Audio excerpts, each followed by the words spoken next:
Welcome to the Reclaim Leader podcast. I'm Jason Tucker. And I'm Jesse Skiffington. We're two pastors in the trenches who are passionate about church health for greater gospel impact. We share the ups and downs of ministry, strategies that worked for us, and some that didn't. Best practices and practical tools for church leadership. The goal, to help all of our churches flourish. Let's get started. See another sunrise, sing a little song. Hey everyone, welcome back to the Reclaim Leader podcast. If you are new with us, brand new, we're so glad that you're here. Hope that you find this content super helpful. And if you've been a regular with us, thanks for listening once again. Thanks for hanging with us through all these episodes. I just was kind of looking at the calendar. In July, we're going to celebrate episode 400, which we got to do something special for that, Jesse. I don't know. I have no idea what it's going to be, That's right. But it's going to be something great, I'm sure.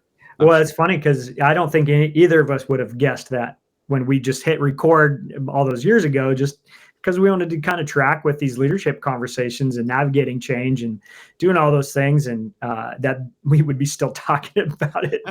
So, I mean, was it 2017 that we kicked off? I don't remember. That's a long time. And clearly, we have not yet arrived because there's still working on it. Still working on it. That's right. That's right.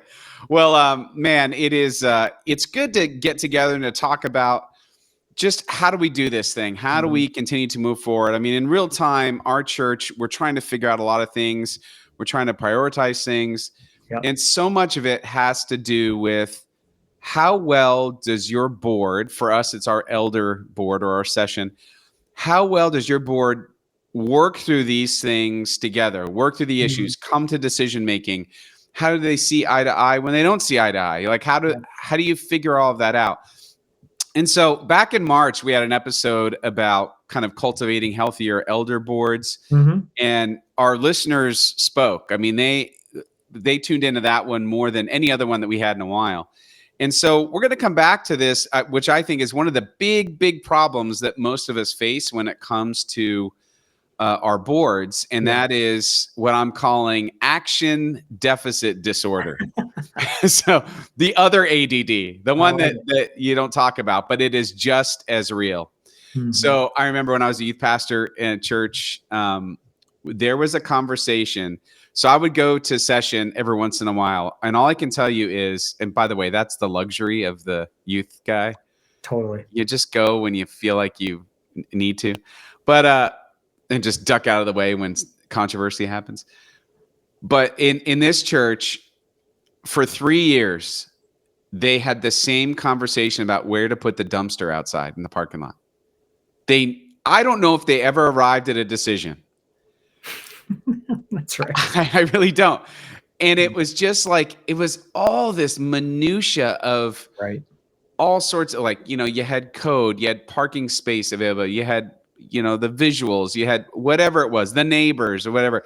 They just couldn't decide. It was like they couldn't have enough input. And I know that what happens in a lot of our churches is we have lots of dumpster conversations where we're talking about things over and over on repeat, and we can never quite pull the trigger on any action. This is especially true when it comes to big vision ideas. Because I don't know if you've had this, Jesse, but it's like you got people on your team who they just can't have enough information. Like, they'll be in information mode, that analysis paralysis thing, and they will never pull the trigger on a decision because of fear of making a decision. So we're going to be talking a bit about that today and what to do about it. Yeah, I love it. I think that's spot on. And I do think sometimes we're part of the problem, and I don't know if that'll come up today, but there are times where maybe I didn't spend the time getting ready for the meeting in order to set the elders up to make a decision or come to a decision. And I think that's a part of the equation, and that'll drive really capable elders crazy, and actually might mean that you miss out on having some of those kind of action-oriented people on the board.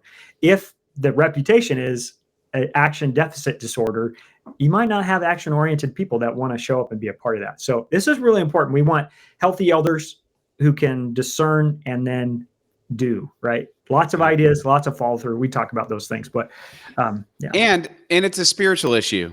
Yeah. So, and here's how. For discipleship in the church, especially in the main line where you and I live, there's a lot of spiritual input but not always a lot of spiritual output. Yeah. That whole phrase, sort of overfed, Yeah. underexercised Christians, is a thing. We have a lot of people who believe that discipleship is lived between the ears. Yeah.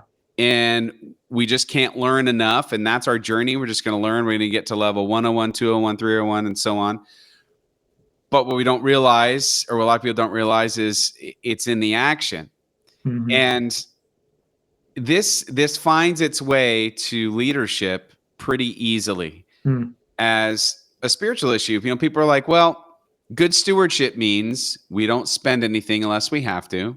Right. And we don't make any big risky moves unless we have to. Right. And I just have a different definition of stewardship. I just think it's, how do we use the resources God has given us to maximize? I mean, listen, the parable of the talents, you all know it. Yeah. But like currently right now, we're trying to figure out, we've got sort of 3 buckets of things we're working on. We're trying to figure out our worship schedule. And by the time this airs, I think that's going to be a done deal. To maximize our ability to continue to grow. We're talking about planting another location. We're talking perhaps a building renovation or expansion. And all of these things, I know people are just like, oh, boo-hoo, you have these good problems for sure to whine about. But they are challenges that I don't know how we're going to solve, because they share a common problem, and that is a lack of volunteering, a lack of people putting their hands and feet into motion, not just their brains. So I feel like this is all related somehow. Yeah. But what I want to do is kind of talk through the symptoms and treatments of action deficit disorder. And here's the thing I'll just name off the top of my head. I think pastors, I'll speak for myself, that I had a moment last night in our vision team meeting where I said out loud, I said, are we sure we really want to do any of this? and the reason I said it is because things are so comfortable, and we're about to make it uncomfortable, and we're going to upset the apple cart a little bit. And I'm going to get those emails that everyone hates getting. Yeah. Because some people are going to be upset no matter what we do. And it's like, man, but things are so easy right now. And, then of course you catch yourself and you're like, are we just going to do things because they're comfortable? Of course we're not. It wasn't really a serious consideration, but I think you're not alone in that, Jason. So way to speak for yourself. But there is this part of us that is drawn towards the status quo, to equilibrium, and hey, you got to be wise about how often you upset the apple cart, right? Like, change for change's sake. I don't know if that's, wise or whatever, but if it's change or vision related to the mission that God has called you to, then it's like, well, there's an imperative, like we need to aspect and an urgency to it. But I get it. At the same time, we're like, oh, we know what it takes, right? So there is a little bit of that hesitation in us too. And then, pass that over to some of our elders, and you kind of go, they're just now adjusted to the changes we made the last couple of years. And now we're going to say, hey, can we do some change again? Can we take this action? So we can understand why this is an issue, but we want to create the kinds of leadership teams and help our elders to be kind of the folks that want to see things happening and taking action to move the mission forward. Yeah. And every time I think those thoughts, I think to myself, well, what's at stake? The mission, the Great Commission. Yeah. I mean, so, okay. And that kind of steers me back. All right, here we go. Let's get into it. These are the symptoms. It's kind of goofy, but sort of fun. The symptoms and cures for, I love it, or treatments for this ADD. All right. The first one is a symptom of action deficit disorder with your elders or with your leadership team is that there are competing visions, both spoken and unspoken. Yeah. And I think a lot of us, we sort of know how to deal with the spoken ones. It's the unspoken ones that are much trickier to deal with. And I think some people would say, well, you just you go to each one and you try to kind of work it out with each person. Yes, I think that there's something important about that. But I also think that the cure to that is to have a compelling, unifying vision. Mm-hmm. And so I'll put it this way. in the beginning, when I started out in ministry or in leadership, I didn't know the difference between giving everyone room to voice their opinions and giving every opinion an equal voice. Mm. I didn't know the difference. And so I would sometimes take too seriously that I had to make all the opinions sort of gel or live together, and that gets Mhm. stuck. Yeah. It's great. I think it's always a good default to want to have consensus and even unanimous consent. I think that's great, but getting your board to prioritize and choose the most urgent and immediate needs and focus on that alone Mhm. is going to help you get out of the competing visions. Yeah. Because people are always going to have competing visions of what they want and pet projects and things like that. But if you can have a really good, urgent, immediate need that you're going to focus on, that sort of sucks the energy, or like pulls the energy together. It's Mhm. kind of like when you have two kids and they say, you play man defense. You get Mhm. one parent on each kid, and then you get to three. You just can't focus on all three at the same time. You need to play a little zone. In the same way, you just can't, as a church or an organization, focus on multiple visions at the same time. Mhm. You just can't do it. So pick a vision that is compelling, that addresses the needs. And we talk about this a lot.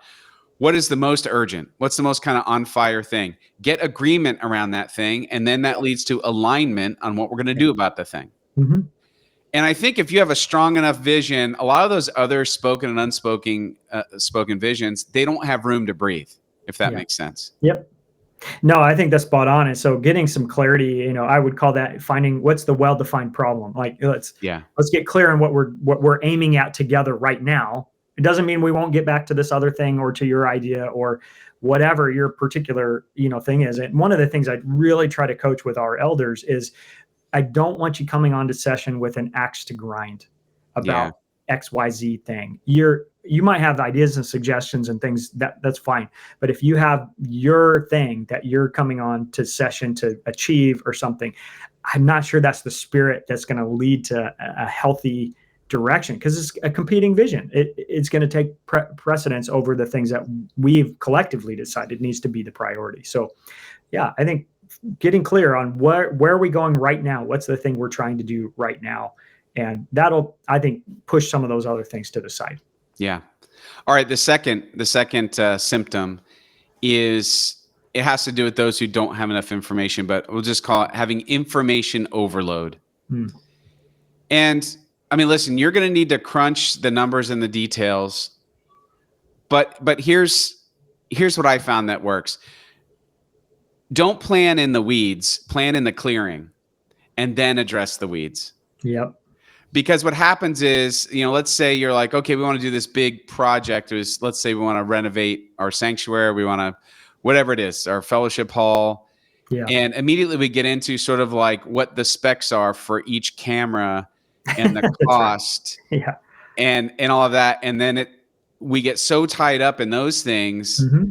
that we sort of lose sight of the overall project and what we're trying to accomplish. Yeah. Yep.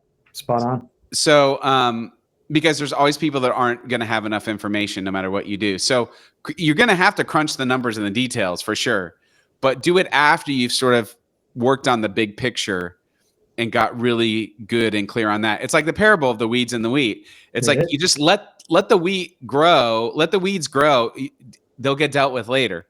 But like, don't just focus on the weeds, or the weed's never going to grow. And I think there's room to acknowledge there will be a time when we dive into the details here and figure out all the stuff, whatever the questions that immediately come to the front of people's minds about how this is going to impact our real experience and who's going to do what and all that. But I think we've said over the years here, when the why is clear, or when what the project is from a big picture, and when that's clear, the how and the what are things that we can take care of. We're going to figure that stuff out because we're good at what we do and we have capable people. And so the weeds are going to get dealt with. But right now we're talking about the big picture. And so sometimes we've had to work really hard at this. And I'll just say, this is not a in the weeds conversation. This is a 50,000 foot conversation. Yeah. You might even want to draw that on the board and say, if you have questions that are coming to your mind about details that we'll need to address later, come write them down right here. But right now we're thinking big picture, or you just want to set that tone for big picture planning and knowing that there's a million weeds. But what can happen, Jason, is of course the weeds take over and you never make any progress because you're like, well, unless we know exactly what kind of video camera we're going to get and how much it costs and whether we should buy the warranty on it or not, or what. I'm like, really, what are we doing? Yeah. So, Well, because then everything will come to a screeching halt because you can't make a decision on the weeds thing. that's right. Or what are we going to do with the kids? Are we going to have childcare or not have childcare? I'm like, well, right now, that's not what we're deciding on. Right now, we're deciding on whether we think this is a good idea in general or not. And if it is, we'll come back to the children's team and talk to them about how do we make that happen or whatever. Yeah, that's a great example. And because even in our vision team meeting last night, which is sort of like the last meeting before we recommend to session what to do with Sunday morning schedule, we were having this vision conversation. Somehow we ended up on like what the church should do to increase volunteers in the life of the church. And we got very much in the weeds of like how exactly we're going to do that. And I had to draw us back in and be like, no, that's a conversation for later. Yeah. Right now. It matters. It's important. We got to deal with that conversation. We were talking about the same thing. MV Kids, here at Marine View, our kids ministry, like it's a challenge. We have people come in that are faithful for years, others that come and go.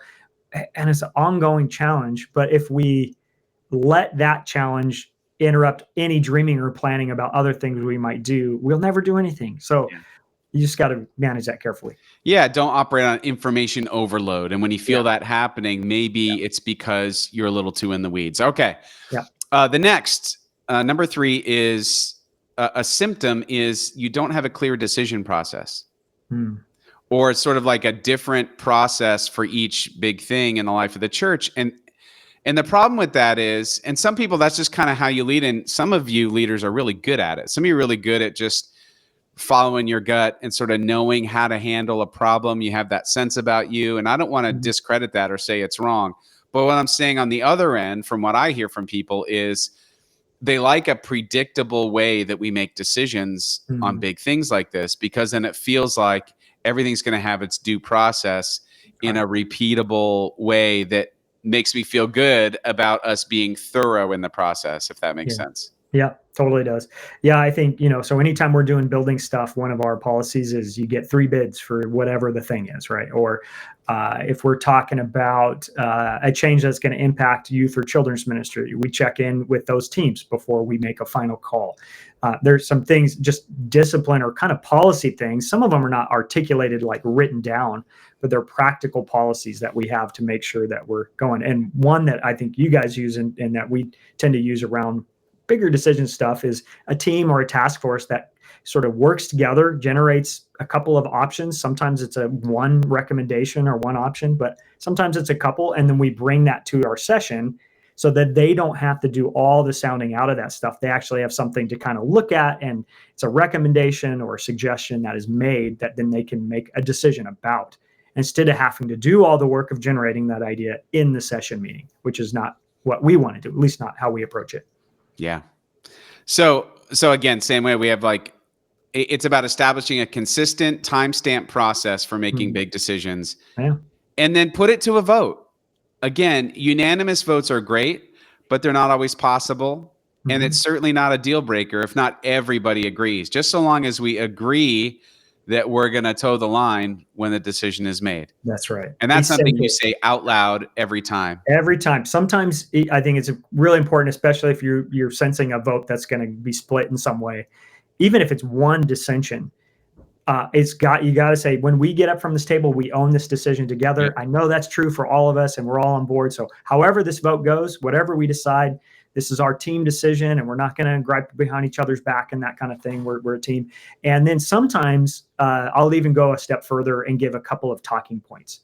So here's how we're going to talk about this. Yeah, that's good. Give them a script. With everybody. And it's like usually 1 or 2 kind of things, we wrestled with it and we prayed a lot about it, and this is what we decided, and here's what it means, or something like that. And just making sure that people are on the same page and we're communicating the same things consistently. And again, I'll link to the couple episodes we did a while back that go through the process of decision-making with your team and, building urgency, perhaps establishing a task force, elder deliberation and approval, staff strategy formation or leadership strategy formation, and then implementation. So Yeah. I'll put a link to that in the show notes. And you find the show notes online. They're available to everyone. You don't need to be a subscriber for the show notes. And that's just simply reclaimleader.com/show notes. Okay. The fourth is, and this is something I see a lot, and something I see in me, fear of taking a wrong turn is a symptom of action deficit disorder. Because what happens is you're so afraid of making the wrong step, you don't take any step. Right. And the cure to that is to take a step. Right. Because you can always change course. Again, I'll go back to worship times. Worship times were not written in stone along with the 10 Commandments. like we can change course if it doesn't work out. When you make a decision, it's not a life sentence. Oh my gosh, what if we do it and it doesn't work out? Okay, well then you figured it out together. Yep. It's a learning experience, and I think as leaders, it's our job to set that tone. Like, hey, we're going to give this a try. It might fall on its face, but it's going to fall on its face spectacularly, and we're going to do it together, and then we're going to do something else. Yeah, I think that's so spot on, and using language of things like I love that we're a church that tries stuff. Yeah. I love that we're a church that takes risks. I love that we have ideas, but then we follow through and see what happens. Like those kinds of phrases are really important. And I think we did this a couple of weeks ago with some of the innovation stuff, but ideas language is really good. It somehow creates permission for us to try. This is an idea. We're going to try it. And if it works, awesome. We'll keep doing it. And if it doesn't, find another idea and we'll try that. And it helps people go, oh, we're holding this loosely. Nobody's out front with a hammer and chisel ready to put it into stone on the side of the building, which I think probably out there somewhere, somebody has a permanent sign with a permanent worship time on it, I imagine. But even that can be changed. Just put something over the top of it. You'll be all right. That's right. That's why they make banners. That's right. You cover everything on the building. It was cool in a meeting recently, a team meeting, one of our elders, I think it was, had said something when we were coming to a decision point. He said, could you imagine if we would have let fear stop us from doing what we did 10 years ago and renovating the sanctuary because it was scary? He said, can you imagine if we just didn't do it, where we'd be right now? Or we wouldn't be where we are. Yeah. And he actually told me, he goes, when you look back at this time, you're going to look back in the same way and be like, what if we had not made that decision? I was like, dang, dude, you're preaching to me, man. Yeah, that's fantastic. That's worth whatever you paid him to say that, Jason. It was worth. That's right. It was funny though, but it was a great word for me. Yeah, totally. Yeah, that's awesome. And imagine that's a culture that's built. That's culture over time, right?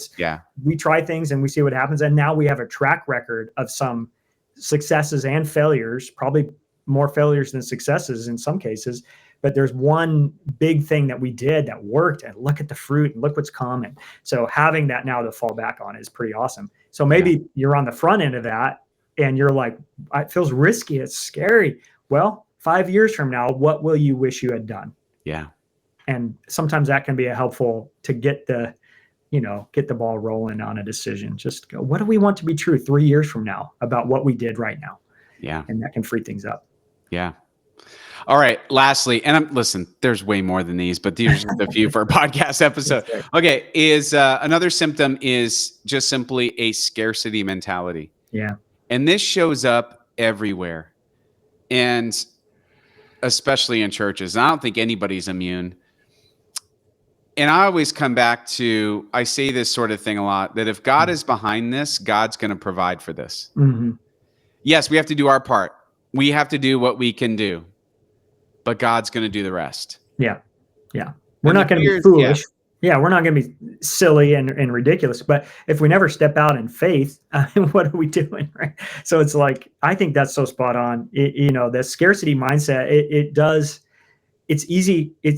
It creeps in so easily because we want to preserve what we do have, and we start to get comfortable even, and then we're like, well, can we continue to sustain this or whatever? And it's a discipline really to think in terms of God's provision rather than in terms of how do we hold on to what we have, and constant attention and vigilance around that one for sure. Yeah. Mm. And the fear is, I totally get the fear, because Mhm. there's a fine line between being responsible, being faithful, Mhm. and not being frivolous, right? Mhm. The fear is that precious resources are going to be wasted. But I also think we need to help our board and ourselves see that it's not an all or nothing enterprise. Yeah. The things that we maybe want to do aren't going to happen all at once. Maybe they'll be in phases as Mhm. we can realistically afford or space out our resources to do it. Let's do that. I love Yeah. thinking in phases. I think it's a Yeah. great way to do it. It's like, okay, these are 5 things we want to do. Yeah. We can't afford to do them all right now. Okay, fine. Mhm. So what do we need to do right now? Let's do Yep. those 1 or 2 things, and let's pray that God gives us what we need to do the rest. And I think that's Right. a really great way to do it. I just found it Yeah. to be really effective. And there's never been a time in my tenure here that we had what we needed beforehand. It always came after we took the That's step. right. Every single time. Right. Yeah. And I would say it's the same, for us as leaders. If you're feeling tired and you're like, taking action sounds like it's going to make me even more tired. Sometimes it's stepping out to do some things and to see some progress that actually will kind of revitalize us. Yeah. So a scarcity mindset, even in our own resource as a person that's leading, we need to go, no, I trust that God's going to provide the energy that I need to lead well. And sometimes stepping out in faith, it helps us to do that. And I would encourage you, maybe it's something as small as think of 1 or 2 things that you can bring to session as recommendations for action, things that are like doable now, and just get that team used to being we act on recommendations, we make decisions, and we move forward, and then we come back to it if we need to. But to get some track record, and we don't just talk about things forever, we actually do some things. It's life-giving. It's more fun to be a part of an organization like that. So and it bears the kingdom fruit that we hope that it will come. So Yeah. I'm really glad you brought this to our attention, Jason. And I think there's probably more conversations that we can have. And we were talking about this before we hit record about how do we help our elder boards, our sessions, be really high functioning, healthy teams. And, in some of my conversations with pastors, a lot of times the challenge is in competing vision with the session or maybe 1 or 2 elders. And so how do we have really healthy teams, especially our elder teams, so that we can do the things that we all feel called to and passionate about? So I feel like there's probably more conversation to come on this topic. Yeah, absolutely. Well, hey, hope it's helpful, everyone, as you're navigating life and ministry and working together with whether it's an elder board or some other kind of leadership team. I hope this helps, because really our churches are only going to go so far as the healthy relationships of our leadership. Yeah. And it's just so important to try to cultivate that. And I'll say this, I'll add this as sort of like an antidote to it's the relational piece. Find a way to have fun together as an elder board. It doesn't mean you all have to go out bowling or something like that, but you might want to. Yeah. You might want to just do something that gets you hanging out and just being social and building that glue that's going to help all these other pieces come together. I really believe in that. Good stuff, So, Jason. yeah, thank you so much. All right, everyone. Hey, I'm excited about some episodes coming up. In a couple episodes, we're going to have a string of interviews, and I'm excited about that. And all in an effort to help us all be faithful and fruitful, flourishing churches. I mean, that's really what it's about. So thanks so much for listening. If you want to reach out to us, it's Jason or Jesse at reclaimleader.com. And until next time, ministry is hard. It is so much better when we do it together.